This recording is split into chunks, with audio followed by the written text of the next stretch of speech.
Continuamos con la lectura del libro Lecciones Bíblicas, Guía Práctica para el Conocimiento de la Biblia de Editorial San Pablo, autor José Miguel Miranda.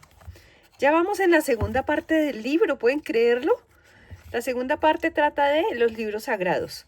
Vamos en la página 94 de esta edición, ya hemos trabajado todas estas unidades. Para esta segunda parte hemos preparado un material que compartimos a través del grupo de WhatsApp. Así es que si no estás, aquí abajo en la cajita de información te dejo el enlace para que te inscribas. Es completamente gratis. Entonces tenemos el mapa que vamos a trabajar y estos dibujos que vamos a comenzar a recortar para tenerlos en nuestros apuntes. Así es que sin más, vamos a trabajar.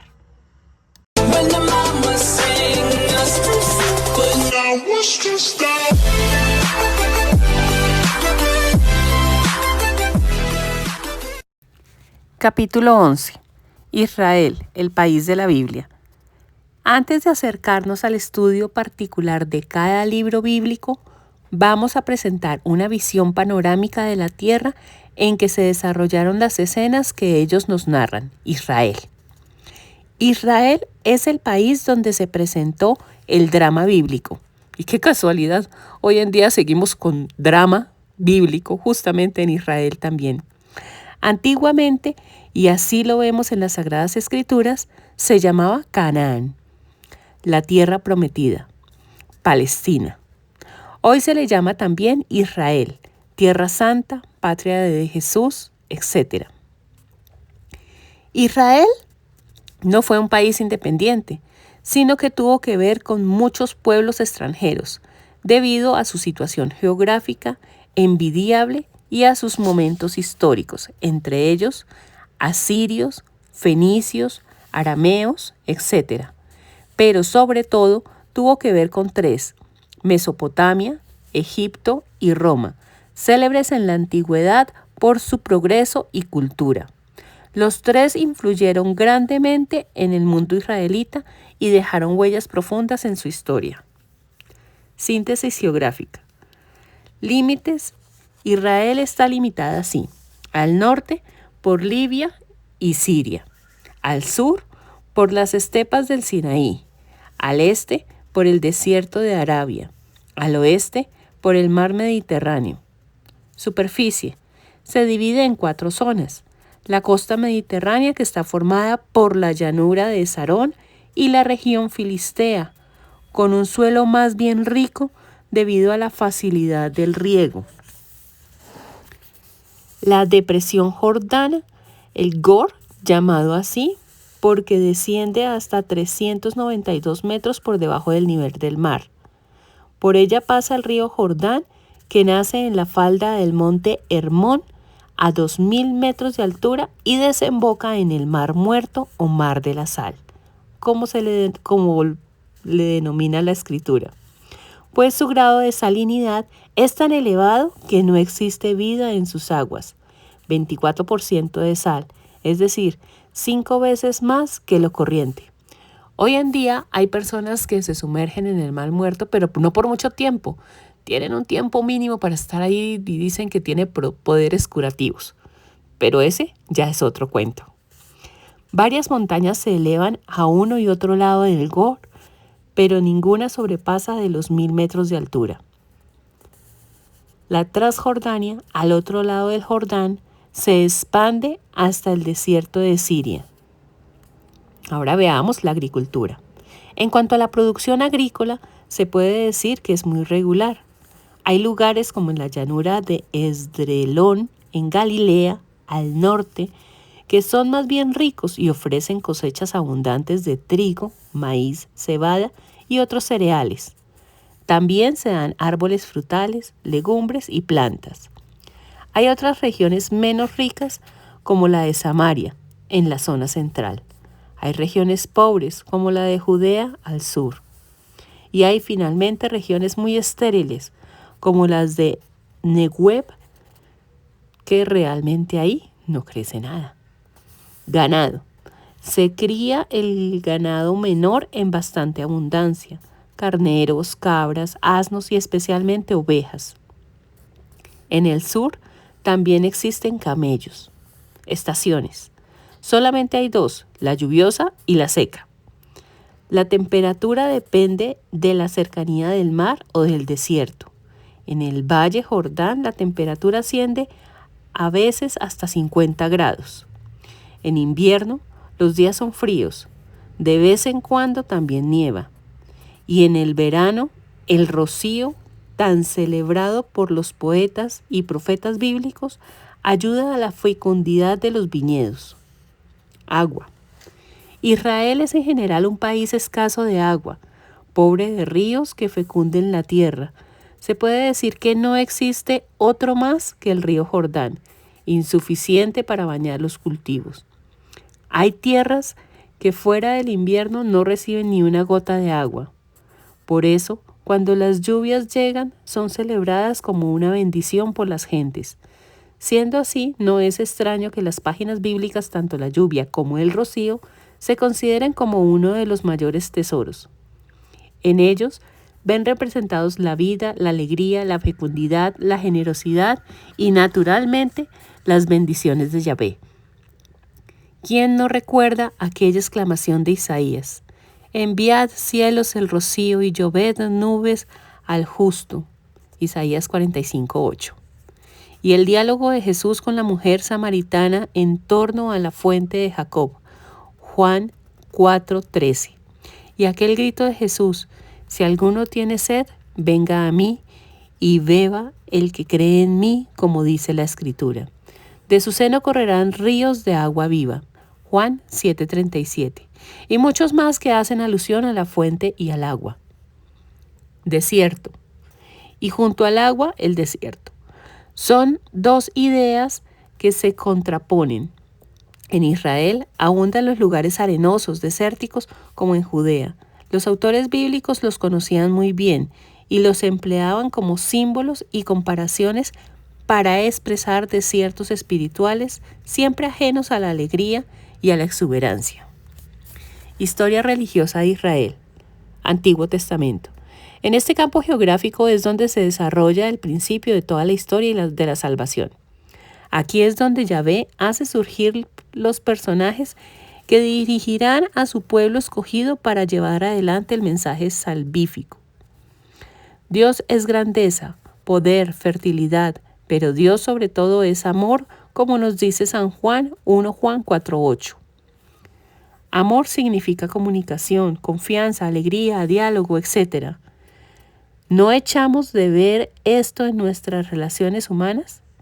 ¿No vemos cómo cuando dos seres se aman quieren estar juntos, salir juntos, vivir juntos? Pues bien, si cualquier amor humano es confidencial, dialogante, creativo, también el amor de Dios es fecundo y creador. Y al crear el mundo que nos rodea, crea también a los que van a ser dominadores de este mundo. Es decir, crea al hombre sin otra razón que la del amor. Historia del hombre. Creado por Dios, por amor, comienza con el libro del Génesis. Hay que ver cómo relatan estas páginas la formación de la primera pareja humana. Dios había creado los cielos y la tierra, los mares, las montañas, con un simple hágase. Y las cosas se hacían al impulso de su mandato. Pero llega el hombre y qué manera tan distinta, tan delicada, tan amorosa tiene de crearlo. Toma en sus manos un poco de barro, lo pule, lo arma, le da forma y figura y al fin sopla en sus narices aliento de vida. Y aparece el primer ser humano viviente. Toda esta imagen bellísima para decirnos que Dios tuvo un cuidado y una delicadeza especiales al crearnos y que procedemos directamente de Él. Pero el hombre no quiso o no supo corresponder a esta amistad divina y rompió las relaciones con Dios amor. Fue su orgullo, su egoísmo, el creerse demasiado, lo que le llevó a hacer esto. Y aquí comienza su tragedia. Privado del amor de su creador, se avergüenza, quiere esconderse, trata de huir y huye. Y es cuando al verse privado de la amistad de Dios, comienza a maquinar pensamientos de discordia contra los hermanos. Creo que nada ha cambiado desde el momento de la creación hasta ahora.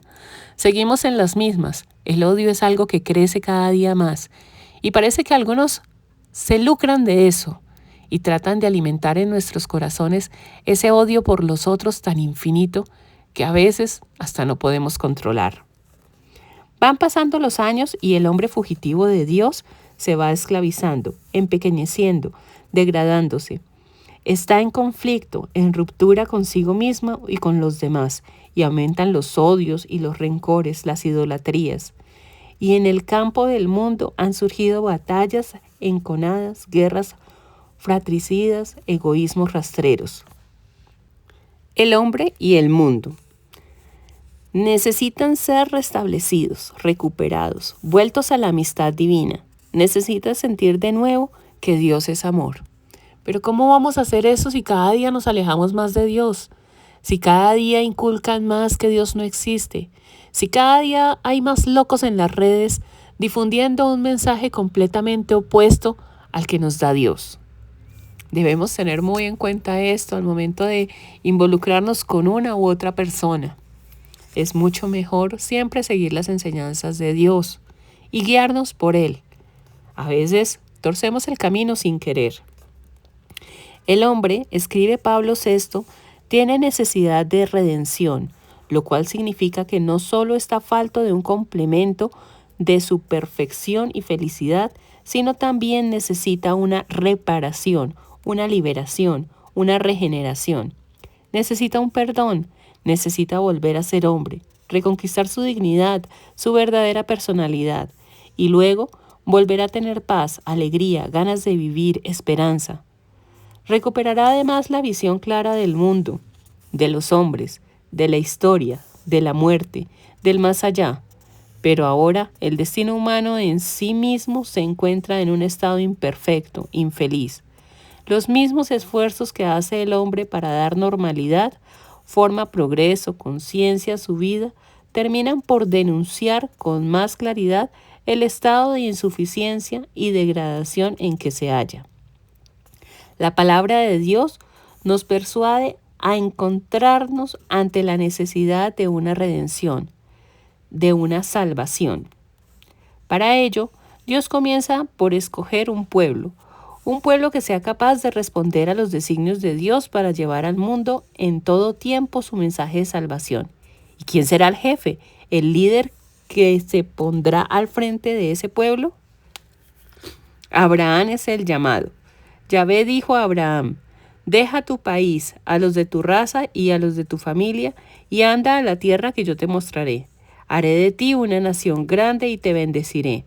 Engrandeceré tu nombre, que servirá de bendición. Bendeciré a quienes te bendigan y maldeciré a quienes te maldigan. En ti serán benditas todas las razas del mundo. Génesis 12, del 1 al 3. Abraham cree en la palabra del Señor y parte con Lot a la tierra que le había prometido el Señor. Y con esto queda constituido el pueblo de Dios. Abraham es el que rompe con el culto idolátrico que se había apoderado de las gentes, el que da culto al Dios verdadero, el que habla y se comunica con Dios hasta hacerse amigo de Él. Y Dios hace con su amigo una triple promesa: crecerá su descendencia como las estrellas del cielo, poseerá una tierra que emana leche y miel, Canaán, y será una fuente de bendición para todas las naciones. Pero vienen los días difíciles para el pueblo escogido y Egipto lo domina y esclaviza. Es entonces cuando al escuchar Dios los clamores de su gente, hace surgir otra gran figura, la de Moisés. Moisés, después de sacar muchas excusas, acepta por fin ser el salvador de un pueblo oprimido, que se presenta ante el faraón para hablarle en nombre de Yahvé. El libro del Éxodo nos relata las peripecias por las cuales Moisés y su pueblo tuvieron que pasar y que se pueden concentrar en 3 puntos: la liberación del pueblo escogido por la opresión egipcia, marcha por el desierto hacia el monte Sinaí, promulgación de la ley y la alianza con Dios. Estaban a punto de entrar en la tierra prometida después de verse liberados cuando Moisés muere. Aparece entonces otro gran jefe, Josué, Él es quien los dirige y entra con ellos a Canaán. Sin embargo, la victoria no fue fácil. Hubo dificultades, luchas e incluso murmuraciones contra Moisés y contra Dios, porque en el largo caminar se veían obligados a pasar hambre y sed. Y siendo libres, aunque con sufrimientos, se acordaban de los días de la esclavitud, en el que pan quizás era más abundante. Y es que nosotros siempre tendemos a que cuando pasa algo malo o culpamos a Dios o comenzamos a quejarnos o a renegar. Y se nos olvidan todas las bendiciones que realmente tenemos. A veces es muy fácil mirar hacia arriba y muy difícil mirar hacia abajo. Si nosotros nos detuviéramos un instante en ver lo bendecidos que somos, a pesar de todos los errores que tenemos, de todos los pecados que cargamos encima, de todo lo alejados que estamos de Dios, Dios siempre nos ve con buenos ojos, sin importar las enfermedades que tengamos o las falencias que tengamos o las cosas que estemos carentes de ellas. Debemos agradecer a Dios por cada cosa que tenemos. Todo es una bendición y deberíamos mirarlo así y dejar de quejarnos tanto realmente. Personas con menos de lo que nosotros tenemos son a veces hasta más agradecidas que lo que nosotros mismos somos. Más tarde vienen los jueces, los defensores del pueblo que van tratando de afirmar y consolidar las bases de la moralidad. Los más famosos de estos jueces son Gideón, Jefté y Sansón. Y después los reyes. Se necesitan nuevas formas de gobierno para un mismo pueblo. Y van desfilando por el trono David, su hijo Salomón y muchos más. No faltan guerras, ni discordias, ni cismas. Y es por entonces cuando viene el destierro a Babilonia. Jerusalén es por entonces la ciudad santa, a donde se dirigen las miradas del pueblo en busca de la unidad que no tienen, y claman a Yahvé al impulso de la voz de los profetas que se convierten en instrumentos de la voz del Señor que sigue amando a su pueblo. Los profetas aparecen en la historia de Israel hacia el año 780 hasta el año 333 a.C. 4 siglos densos en que esos adalides de la palabra de Dios tratan de mantener en pie la fe del pueblo en el único Dios, de recordar las maravillas de Dios entre los hombres, que todavía, a pesar de las ingratitudes, tiene entrañas de misericordia, y de predicar el reino de Dios que ya ven próximo. A través de los profetas comienza a divisarse como entre nubes la figura del gran Salvador y Redentor, Cristo Jesús. Son principalmente Isaías, Jeremías, Daniel y Ezequiel quienes lo anuncian como el deseado y esperado de las naciones, como un Dios que se acerca y que ya llega. Pero no son solo los profetas, son también los poetas y didácticos del pueblo de Israel quienes levantan su voz. Ora para enseñarles cómo se puede sufrir sin renegar de la fe en Dios como Job. Ora para cantar al calor de unos salmos, como los que elaboraba David. Ora para penetrar en la hondura de la sabiduría de Dios, como los proverbios de Salomón. Ora para recordarles que son peregrinos y que no hay nada que agarrarse demasiado a las cosas porque son vanidad y solo vanidad, como lo recuerda Jochelet. Y así el pueblo de Israel ha llegado a su liberación definitiva en el Nuevo Testamento, aparición del Mesías prometido.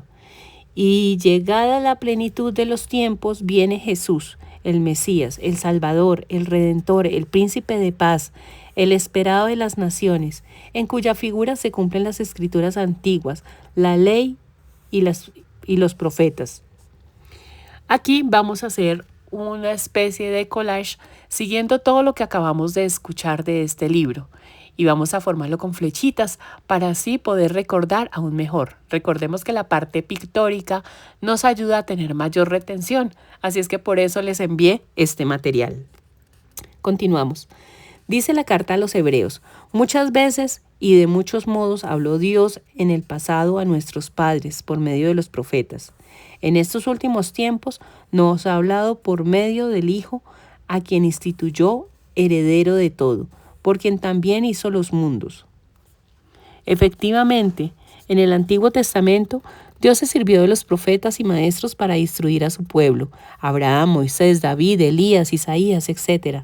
Pero todos estos no eran para usar las palabras del apóstol, sino a ellos, que llevaron de la mano a Israel hasta conducirlo al Maestro Supremo, al jefe y guía, de quien recibirá la plenitud de la revelación. Es decir, que el Antiguo Testamento es solamente preparación del Nuevo, y en este encuentra aquel su complemento y coronación. Ambiente religioso en el tiempo de Jesús. Para que entendamos mejor el mensaje que Jesús viene a traernos, situémonos primero en el ambiente religioso y político en que se encontraba Israel a la llegada del Mesías. Varias sectas principales dominaban en este país, la de los fariseos y la de los saduceos, que venían a ser los directores de la nación. Primero vemos a los fariseos, que tenía más influencia en el pueblo. Ellos realmente se distinguían por su severidad en la interpretación y en la práctica de la ley. Aunque esa interpretación era excesivamente material y la práctica de ella puramente externa. Los saduceos formaban la aristocracia y el partido sacerdotal, aunque no faltaban entre los sectores adictos al fariseísmo. Por los evangelios conocemos, además de los fariseos y saduceos, a los escribas. La palabra significa el que escribe o el que sabe escribir. En los tiempos antiguos se aplicaba a los secretarios y otros funcionarios públicos. Unos y otros eran un proselitismo inconcebible, explotaban al pueblo y acabaron siendo odiados por él. No, y es que cómo no, si te sacan y te sacan y te sacan, así como nos están exprimiendo a todos en estos días, pues cualquiera termina odiando al que termina oprimiendo de esa manera a los demás y el bolsillo de los demás. Jerusalén, con su afamado templo, era como el centro, como el hogar nacional a donde venían a parar todos cuantos andaban dispersos por todas las provincias del Imperio Romano y aún fuera de las fronteras de este. Por encima de Judea, a cuya provincia pertenece Jerusalén, está Samaria, perpetuo escándalo para los judíos. A causa de su origen gentilicio y de su religión, mezcla de gentilicio y mosaísmo. Los samaritanos eran aborrecidos por los judíos que recibían de ellos el mismo pago. Los esenios, dentro del ambiente religioso del tiempo de Jesús, ocupaban un lugar importante. Eran una especie de monjes que formaban una comunidad con su regla común de vida, observancia estricta de la ley y muchas exigencias de pureza legal. Historia humana, política y cultura. En el aspecto político, a la venida de Jesús, Israel, después de haber pasado por muchas peripecias políticas, estaba en manos de la fuerza de los romanos, quien, después de haber sometido a su imperio los pueblos del extremo occidental de Europa y del norte de África, se volvió a Oriente, incorporando así a sus dominios una gran parte del imperio de Alejandro. De esta suerte quedó constituida una gran unidad política que se extendía desde el Éufrates hasta el océano y desde el Rin y el Danubio hasta la cordillera del Atlas. Todas estas provincias obedecen ahora a una sola autoridad después de haber desaparecido las fronteras. Con el imperio político, Roma impone también su imperio cultural, la lengua, la literatura, el arte, la filosofía, etc., viniendo a construir otro principio de unidad más fuerte casi que el político. En este ambiente religioso, político y cultural aparece el Mesías, por quien suspiraba Israel, con el objeto de establecer el reino de Dios. Ya sabemos el recibimiento que le hicieron, ya conocemos cómo luchó y se afanó por extender su mensaje. Ya tenemos noticia, así sea vaga, de su doctrina rubricada con su pasión, muerte y resurrección. Lugares y pueblos citados en el Evangelio. Está Ain Karim, Belén, Betania, Betsaida, Cafarnaún, Caná de Galilea, Cesarea Marítima, Cesarea de Filipo, Emaús, Galilea, Genezaret, Jericó, Jerusalén, Jordán, Judea, Maqueronte, Mar Muerto, Naín, Nazaret, Samaria, Sicar, Tabor, Tiberíades. Y por último, vemos las clases sociales que tuvieron que ver con Jesús. Podemos distribuirlas en 3 grupos a la luz del Evangelio de Marcos. Élite urbana estaba compuesta por, primero, Herodes y magnates de Galilea. Segundo, sumo sacerdote y alto clero. Tercero, ancianos y sacerdotes. Cuarto, otros. Tenemos también la clase baja. Estaban los servidores de la élite. Dentro de ellos encontramos a los fariseos, saduceos, escribas y esenios. Recaudadores de impuestos, soldados. También dentro de esa clase media-baja tenemos a los campesinos y artesanos. Aquí es donde pertenece Jesús y sus discípulos, labradores y sembradores, y a parceros. Por último, está la clase marginada, que allí es donde estaban los enfermos, los degradados, los poseídos e impuros, y otros. Con este breve panorama que hemos ofrecido, ya podemos acercarnos a cada autor, para que a través de su libro nos cuente el mensaje que el Señor quiere comunicarnos. Y así quedan nuestros apuntes hasta el día de hoy.